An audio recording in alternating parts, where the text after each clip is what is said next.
I'm Dr. Erdal Ozkaya. Currently, I work at Morgan State University as cybersecurity advisor. Besides that, I'm the president for Global CISO Forum, which is under GEC initiative. So I try to be part of the C-level community, help them to help collaborate to be better, to be honest, and learn from each other and grow.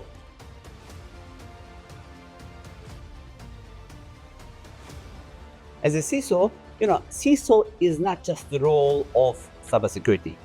In my opinion, look, every organization has a vision. That vision should be driven by IT and secured by cybersecurity. And when I say cybersecurity, this includes information security. How can I do that? We all know, you see the news, you're part of a news outlet yourself. There is nation-state attacks, there is professional hackers, there is script kiddies, all these attacks. Again, another statistics, more than 450,000 viruses have been released to the wild every single day. Based on Gartner, based on IBM actually, the cost of cyber breach can cost hundreds of millions of dollars. What I'm trying to say is, as a CISO, my job is not just to secure the system, because anybody can secure the system. It's also securing the human, because most of the issues come from the human. I believe any leader should drive the cybersecurity awareness, and as a CISO, this is usually my part, work with other business leaders to ensure that to secure the environment. For example, years ago, I joined a bank. All what I knew about banking, having a credit card, paying my bills, home loan, car loan. When I first joined the bank, I spent lots of time to learn the industry, how banking works. And then I started to work on securing the infrastructure. This applies to any other industry. Once you know the business, once you understand the income, the spendings, then you should also map this to assets, where you can then identify your risk and build your risk plan, which helps you to be cyber resilient. Because it's not if, we know that you're gonna get hacked either today or tomorrow, either directly or indirectly. What do I mean? Sometimes you do everything to protect yourself, there's a supply chain attack. Sometimes you do everything to protect yourself, your bank gets hacked as a result, or your government gets hacked. As a result, your data has been released. So there is only so much thing that we can do to secure ourselves, and this is all juggling together. That's why I work as the president, I volunteer as the president of Global CISO Forum to raise the bar in every aspect, because human is number one part of cybersecurity. I hope this answered the question.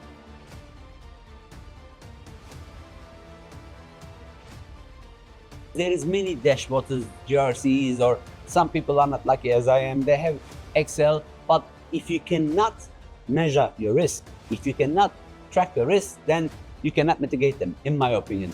There are really great tools, I don't want to mention names, but there are really great vendors, they provide these tools. But also, if you don't have the tools, a simple risk management Excel will help you. Or if you have SharePoint, OneDrive, Google Drive, in a secure way, where you can track. This is really important. As long as you can track, is better. Of course, the dashboard, clicking, looking at the ROI, looking at the attacks, looking at what's from the SIEM, looking out what is the current status of the endpoint, the firewalls, will be the ultimate goal. The answer is yes, I do.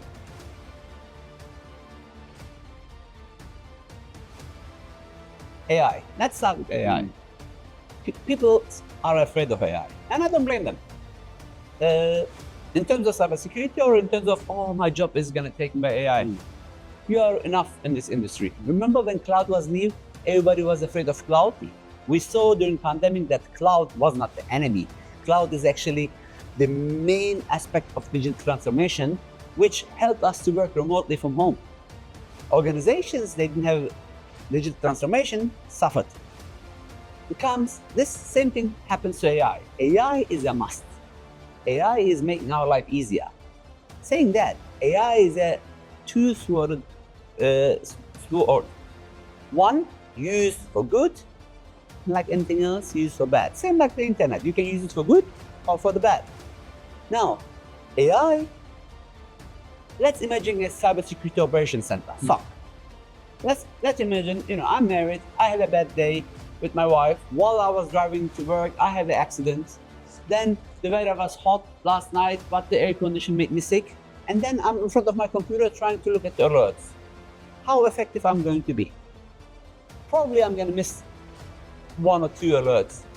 But with the help of AI, we can minimize the risk. So, in my opinion, this is just a SOC example, but we can, for example, Microsoft has Security Copilot, which does that. Or when we look at endpoint industry, there are so many endpoint providers.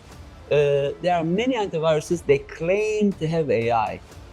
Honestly, AI is used these days as mega word.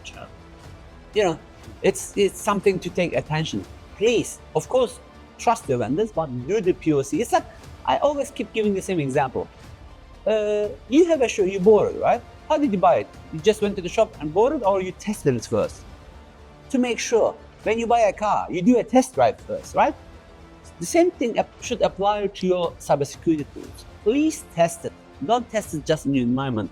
Have a red teamer pass it to it. Don't forget, there is no 100% security, but anything that can minimize the risk and in the best way is the best tool. Back to AI. Many other companies claim they have AI on their threat intelligence. Probably they do. So AI is there to help us to be more efficient, to help us save time, to help us to respond. While we do that, hackers is going to use AI as well. Remember a few minutes ago, I said humans are the biggest risk. As a CISO, it's my job to raise the cybersecurity culture. Same with AI. If we don't use AI correctly, it might take your data and tomorrow, whatever AI company uses your data to train the LLM, their language. So we have to also ensure to know what we share with AI. And all this, back to cybersecurity. Remember, cybersecurity, information security is protecting the data. When it comes to ransomware, same thing applies to ransomware. If we can back it up beforehand, then if we employ the right tools, we can minimize the attack vector and hopefully be more secure. Final question. Tell me a bit about the Sentinels talk show. We're bringing CISOs from all over the world together. Thank you. Sentinel talk show, people can go to YouTube at Sentinel talk show or to my private channel or Spotify. It's part of Global CISO Forum, where we interview, actually when I say we, the JC team and I, we invite guests, most of them CISO. We had Lyft CISO, we had some financial institution CISO, we had some cybersecurity architects in the fields, we had Microsoft AI engineer.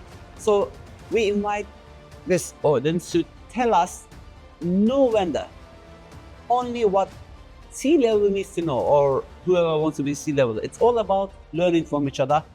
Yes, you can go buy my book, read 300 pages, or you can watch that video, get the summary of what you need to know. I believe it's a good talk show. We had so far really wonderful feedback, and I encourage everybody to watch it. Thank you for asking.